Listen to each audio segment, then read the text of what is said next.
प्यारे बच्चों नमस्कार। आज मैं फिर से एक बार उपस्थित हूँ। आपका हिंदी का टीचर AK तिवारी आपके समक्ष हिंदी के वर्कशीट संख्या 54 को लेकर, जो कि आपके शिक्षा निदेशालय राष्ट्रीय राजधानी क्षेत्र दिल्ली द्वारा प्रकाशित है। दिनांक 11/11 सन 2020 और यह कक्षा 9वीं के लिए है। विषय हिंदी। पाठ का नाम वाक, जिसके रचनाकार हैं ललत दत्त। हम इन वर्कशीट के माध्यम से पुनरावृत्ति कर रहे हैं। पुनरावृत्ति यानी रिवीजन। और रिवीजन उस समय किया जाता है जब हमारा सिलेबस लगभग कंप्लीट हो जाता है और हम परीक्षा की तैयारी करना शुरू कर देते हैं। तो आइए स्टार्ट करते हैं। हम कवयित्री का जीवन परिचय पहले जान लेते हैं। कवयित्री ललत कश्मीरी भाषा की लोकप्रिय संत कवयित्री हैं, जिनका जन्म सन 1320 में के लगभग कश्मीर के स्थित पंपोर के सिमपुरा गांव में हुआ था। उनके जीवन के बारे में प्रामाणिक जानकारी नहीं मिलती।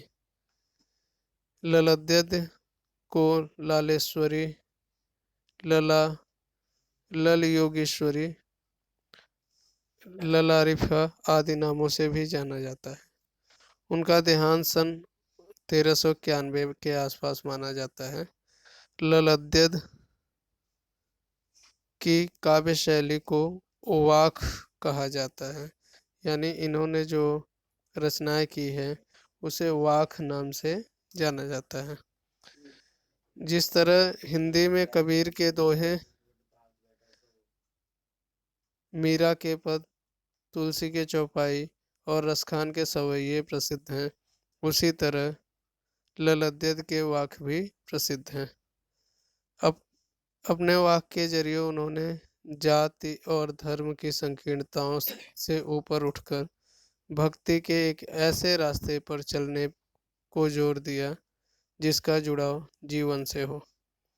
उन्होंने धार्मिक आडंबरों का विरोध किया और प्रेम को सबसे बड़ा मूल्य बताया।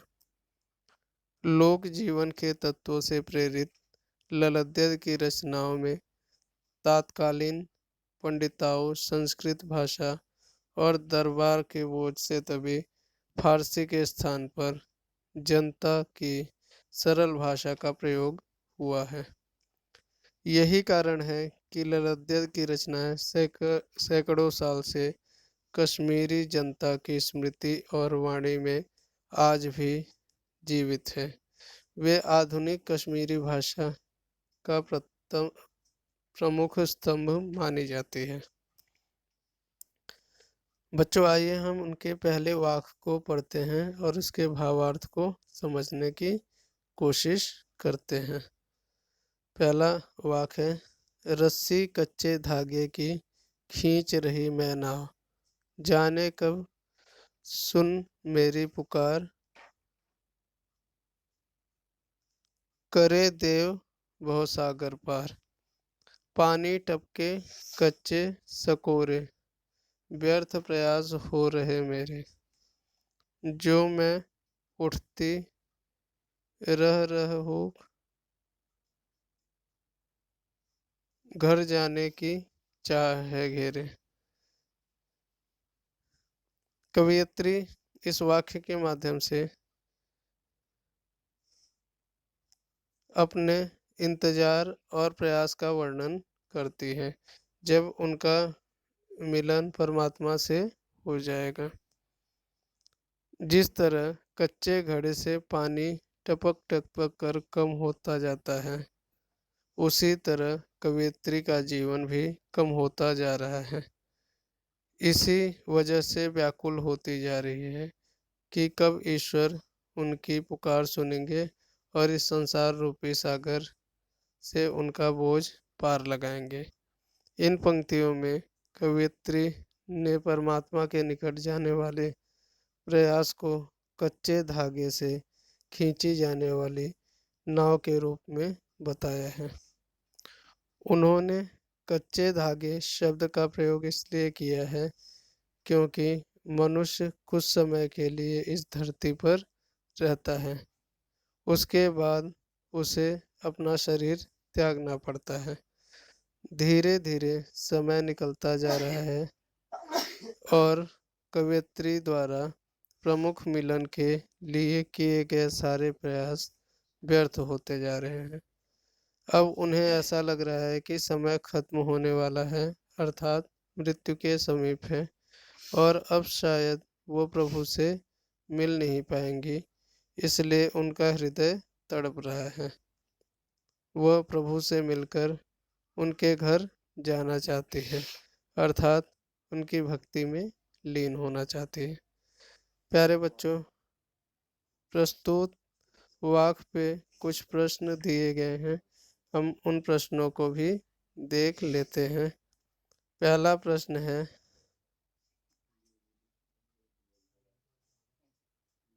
कवयित्री यह क्यों चाहती है कि ईश्वर उनकी पुकार सुने?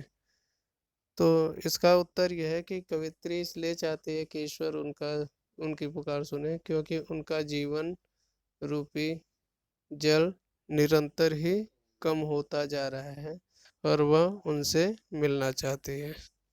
शरीर कच्चे धागे की को क्यों कहा गया है? यानी शरीर को कच्चे धागे के रूप में कवयित्री इसलिए देखती है क्योंकि शरीर एक नश्वर है जो निरंतर ही कुछ अवस्था के बावजूद खत्म हो जाता है, इसलिए शरीर को रस्सी कच्चे धागे की कहा गया है। प्रश्न तीसरा है, वाक किसे कहते हैं? तो इसका उत्तर है कि वाक कविता लिखने की एक शैली है कश्मीरी भाषा में। जिस तरीके से कबीर अपने कविता को दोहे में लिखते हैं, वैसे ही वाक कविता लिखने की एक शैली है। प्रश्न चौथा, कवयित्री का हृदय क्यों तड़प रहा है? तो इसका उत्तर है, कवयित्री का हृदय ईश्वर से मिलने के लिए तड़प रहा है। प्रश्न पांचवा, कवयित्री ने किस रास्ते पर चलने पर जोर दिया है? तो इसका उत्तर है, कवयित्री ने भक्ति के मार्ग पर चलने पर जोर दिया है। उम्मीद करता हूँ कि यह वीडियो आपको हेल्पफुल होगी और आपकी परीक्षा के लिए आने वाले प्रश्नों में से ये प्रश्न भी हो सकते हैं, तो इसे आप वीडियो को ढंग से देखिए और पाठ को अच्छे से समझने की कोशिश करिए। अगली कड़ी में फिर से मिलेंगे, तब तक के लिए नमस्कार।